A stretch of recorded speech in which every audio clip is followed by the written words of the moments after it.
Sebelumnya, Assalamualaikum warahmatullahi wabarakatuh. Selamat siang, salam dan bahagia. Perkenalkan, nama saya Teguh Purwanto selaku anggota Komite K3 dari perusahaan susu. Di sini kita akan membahas tentang SMK 3 yang ada di perusahaan susu ini. Masuk pada unit yang pertama, yaitu peraturan perundangan K3 di tempat kerja.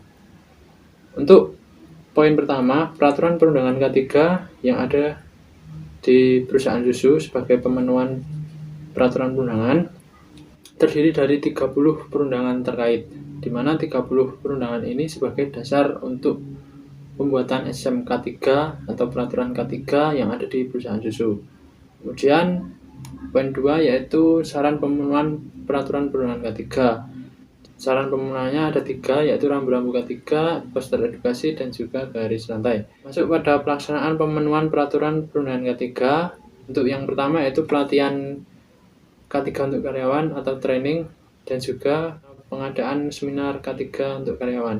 Keempat, untuk pelaporan ketidaksesuaian peraturan K3, untuk alurnya dapat dilihat di slide samping. Kemudian pemantauan pemenuhan peraturan perundangan K3 secara aktif ini dilaksanakan oleh tim P2K3 sebagai salah satu anggota atau pelaksana K3 lapangan.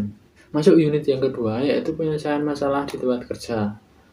Nah, untuk poin pertama, persiapan penyelesaian masalah di tempat kerja ini kita mengacu pada breakdown daripada potensi bahaya, risiko, lokasi, dan juga pengendalian yang diberikan. Kedua, masukan dalam penyelesaian masalah K3 ada 4 sumber, yaitu korban, penyelia atau supervisor, tim P2K3, dan juga komite K3.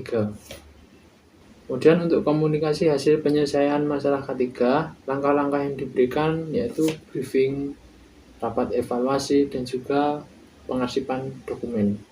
Masuk unit yang ketiga yaitu partisipasi dalam konsultasi dan komunikasi di perusahaan. Yang pertama, untuk kontribusi dalam membangun proses konsultasi di tempat kerja. Di sini untuk kontribusinya dapat dilihat. Nah, untuk poin 2, kontribusi untuk memperoleh dan menyampaikan informasi mengenai isu K3. Informasi dan data ini diperoleh dari catatan informasi K3, informasi daftar bahaya, dan juga website internal perusahaan. Kemudian yang ketiga yaitu membangkitkan isu K3 dengan pihak lain. Isu K3 ini dibangkitkan untuk merencanakan dan menjalankan schedule operasi K3 dan melakukan klarifikasi permasalahan K3 yang ada di perusahaan. Untuk unit yang keempat yaitu kontribusi penerapan SMK 3 di perusahaan. 4.1 kontribusi dalam pengelolaan informasi dan data K3. Yang pertama ini melakukan penggalian informasi secara terstruktur. Kemudian yang kedua melakukan akses identifikasi dan evaluasi terhadap sumber informasi. Dan yang ketiga yaitu melakukan pemantauan sebagai bentuk tindakan aktif. Kemudian poin 4.2 yaitu kontribusi dalam penerapan strategi, sistem, dan program K3. Di perusahaan susu mengacu pada peningkatan berkelanjutan SMK 3. Oke, masuk poin 4.3, integrasi K3 dalam seluruh pendekatan manajemen, di mana strategi yang digunakan untuk menangani dampak K3 ini yang pertama manajemen SDM berfokus pada karyawan, dan juga manajemen SDA yang berfokus pada lingkungan dan juga masyarakat sekitar perusahaan. Dan 4.4, identifikasi dampak dari rencana perubahan di tempat kerja dan saran pengendalian risiko.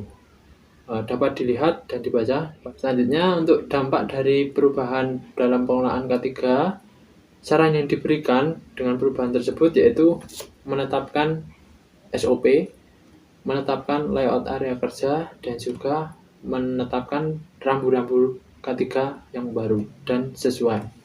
Kemudian untuk poin terakhir, evaluasi efektivitas pendekatan pengelolaan K3, dapat dilihat bahwa efektivitas perlindungan kerja akan mencegah dan mengurangi kecelakaan kerja dan berakibat untuk menciptakan tempat kerja yang aman sehingga produktivitas pekerjaan dan juga produk yang dihasilkan akan baik. Mungkin cukup dari saya. Apabila banyak salah kata, saya mohon maaf. Cukup sekian. Assalamualaikum warahmatullahi wabarakatuh. Salam K3.